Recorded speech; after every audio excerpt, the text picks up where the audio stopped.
Assalamualaikum warahmatullahi wabarakatuh. Guys, ini sajadah guys. Ya, jadi maksudnya ini aku lipat, aku taruh di pundak aku guys. Boleh kan guys? Nah, supaya orang melihat bahwa aku sedang membicarakan kebaikan, gitu guys. Ya kan? Ini sajadahnya sajadah biasa guys, nggak mahal. Udah sangat lama sekali mengikuti kami. Mungkin usianya sudah lebih dari 10 tahun guys. Ya, ini guys. Aku taruh gini ya guys. Nah, ini guys. Oke, sekarang kita mau bicara tentang bagaimana memberikan pendidikan kepada anak-anak kita guys. Atau kalau kita sudah mampu berpikir kemana kita masuk sekolah, apakah di dalam kota atau di luar kota, universitas negeri atau swasta, universitas berbasis agama atau pesantren ya, atau lembaga pendidikan yang konvensional aja, atau sebenarnya sekolah kedinasan, atau ikut pelatihan saja. Gini guys, ini kayaknya udah kurang bagus guys ya. Tadi kan saya bilang sudah lama ya, ini guys ya. Nah, ini apa-apa lah guys ya, masih bisa dipakai. Dia masih mau bersama aku guys, jadi aku nggak mengguntingnya guys, walaupun kelihatan jelek. Tapi nanti kalau aku mau mengguntingnya ya nggak apa-apa juga ya.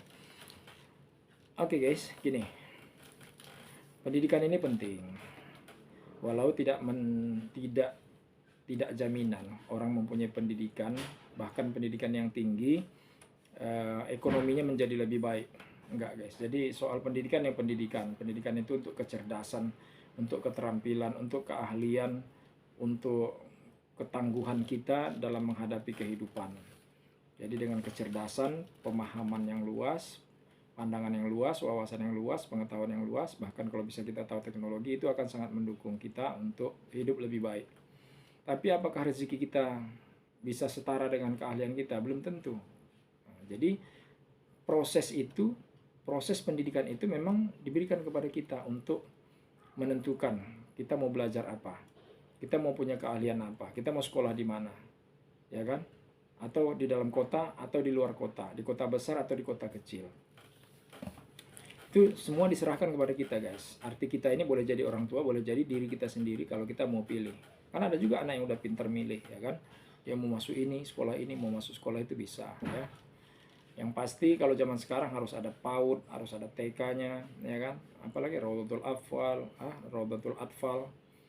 ya, RA kan, ada MDTA ya kan, ada Ibtidaiyah, ada Sanawiyah, ada Aliyah ya kan. Nah, gitulah guys ya, sampai perguruan tinggi. Jadi saya cuma mau bilang begini guys, pendidikan terbaik itu kalaupun bukan pesantren tapi maunya semodel, setara dengan pesantren atau dimodifikasi model pesantren itu, seperti boarding school atau sekolah terpadu guys. Jadi pendidikan agamanya cukup lengkap, lebih dari yang sekarang. Sekarang ini sekitar 45 menit atau katakanlah 1 jam lebih, itu cuma 1 minggu, nggak sampai 2 jam, 1 minggu dipelajari. Bukan 1 minggu dipelajari, cuma ada dalam 1 kali dalam 1 minggu. Kan kurang guys, bagaimana mengajarkan agama seperti itu? Jadi harus ada pendidikan di luar sekolah kalau begitu. Nah kalau nggak ada, banyak sekarang orang-orang tidak mendapat pendidikan luar sekolah, yang sekolah-sekolah umum ya kan, mengenai pendidikan agama. Akhirnya anak kurang pengetahuan agamanya. Akibatnya anak ini bisa menjadi sekuler nanti hidupnya, ya kan, bisa menjadi materialistis, hedonis, bahkan bisa jadi ateis guys. Kenapa? Karena pengenalan terhadap Tuhan itu sangat kurang. Dia nggak tahu dirinya. Orang yang tidak tahu dirinya bagaimana mau tahu Tuhannya, ya kan? Diriku ini siapa, apa, dari mana, siapa yang menciptakan, itu kan harus dijawab guys. Nggak bisa tahu-tahu begitu aja kan. Benar nggak pengetahuan kita? Harus ada yang memastikan bahwa itu benar, ini salah. Kalau tanpa pelajaran agama bagaimana? Nah jadi guys, orang tua mencari tahu ya sedetail-detailnya informasi, sebaik-baiknya pendidikan yang tepat untuk anaknya.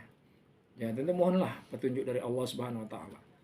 Nah jadi kalau saya sih Full day school juga bagus. Full day school itu sekolahnya dari pagi 7.30 sampai jam 5 sore. Jam 5 sore itu artinya itu anak sudah sholat asar. Habis sholat asar masuk ke dalam kelas kira-kira 1 jam baru pulang. Ya, berarti situ udah ada pelajaran keterampilan, keahlian, teori, matematika, agama yang cukup dan lengkap. Ya, kalau bisa nginap sebenarnya guys ya. Nah, itu lebih tepat. Indonesia lebih tepat seperti itu ya, karena kita negara Pancasila, supaya kita juga bisa diajari Pancasila yang memadai. Ya, apa itu Pancasila, apa hubungannya dengan agama, bagaimana hidup dengan pandangan Pancasila, ya kan? Bagaimana Pancasila menjadi tolak ukur, bagaimana agama bisa menjadi panduan pedoman, ya kan? Dan rambu-rambu hukum di dalam kehidupan, bahkan pedoman, bahkan imam agama itu, agama dalam artian di sini Al-Qur'an, Al-Hadis, ya kan? Itulah yang menjadi pedoman kita, menjadi imam kita. Ya kan? Lalu kemudian bagaimana orang tua bisa membimbing. Nah, itu kalau waktunya cukup mereka hidup di pesantren, ya kan, diajari segala sesuatunya, sholatnya nggak pernah tinggal 5 waktu sehari semalam, bahkan kalau bisa ada sholat duhanya, sholat sunnah dan puasa sunnahnya, kan luar biasa guys. Ya, ada pelatihan bela diri yang mengajarkan kedisiplinan, sportivitas, bahkan kalau bisa ada latihan kemiliteran, wah milisi ya guys. Jadi saya menyarankan orang masuk pesantren guys. Kalau enggak boarding school, kalau enggak dimodifikasi aja pendidikan, model pendidikan yang ada sekarang ini. Ya kan, jangan seperti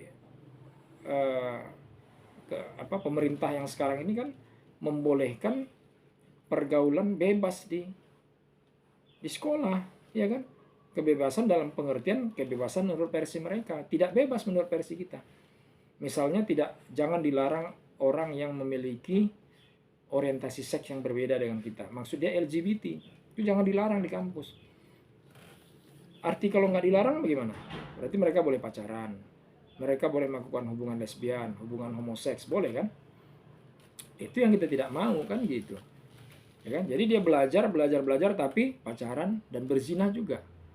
Boleh kan guys? Nah, orang-orang yang pacaran nggak boleh dilarang, orang beda agama kawin nggak boleh dilarang. Wah, bagaimana seperti ini guys? Nah, makanya berilah mereka pendidikan yang tepat. Kalau kita nggak sanggup mendidiknya, kita harus carikan. Maka saya tawarkan tadi pendidikan itu sebaiknya bentuknya full day school, boarding school, atau pesantren. Dan atau dimodifikasi semuanya, lalu dilengkapi sehingga mendekati sempurna. Kan sempurna menurut apa? Bukan menurut kita guys, menurut agama. Ya, agama itu yang bisa menjelaskannya adalah orang pintar, orang cerdas, ulama. Ya. Nah, kalau ulamanya maaf nih, wawasannya kurang, ya tentu dia ya kita harus minta pendapat orang yang punya tingkat moralitas, pandangan yang luas juga tentang Pancasila. Baru kemudian kita kombinasi semuanya. Jadi itu kan jelimet ribet. Enggak, siapa bilang? Itu sederhana saja. Kalau Anda bilang itu jelimet, ya Anda terlalu naif lah ya untuk kehidupan zaman sekarang. Makanya kita terus belajar biar cerdas ya. Oke guys, jadi aku sarankan untuk pendidikan anak-anak kita, pilihkan yang terbaik. Dan aku sudah sebutkan tadi, jangan menyesal kalau anak-anak kita pada akhirnya nanti tidak menjadi bahagia dari kehidupan kita. Gak bisa nolong kita, gak bisa mendoakan kita, gak bisa menyantuni kita. Kita bakal tua, harta kita dan segala sesuatunya akan habis begitu saja, dan bisa jadi bumerang mereka itu bagi kita. Bayangkan kalau mereka durhaka guys, tanpa pendidikan agama, mereka durhaka, mereka menyimpang, mereka pergi dari kehidupan kita. Oh, alangkah sepinya kehidupan ini. Ya, pernah dengar cerita tentang Habibie, mantan presiden Indonesia? Hidupnya sendiri guys, anak-anaknya sibuk bekerja semua, istrinya sudah meninggal, dia tinggal sendiri, menghabiskan masa tuanya. Enak seperti itu hidup? Saya bilang kurang enak. Dari mana saya tahu? Ya dari cerita beliau. Sedih, dan terlalu banyak orang seperti itu. Mudah-mudahan kita tidak demikian guys. Semoga kita mendapatkan kehidupan yang lebih baik, dan kehidupan yang lebih baik itu adalah pilihan. Tentukan pilihan kita, karena tanpa pilihan yang tepat hidup kita akan sengsara guys. Tapi semoga saja tidak sengsara ya. Oke, sampai di sini dulu. Semoga bermanfaat dan berkah. Assalamualaikum warahmatullahi wabarakatuh.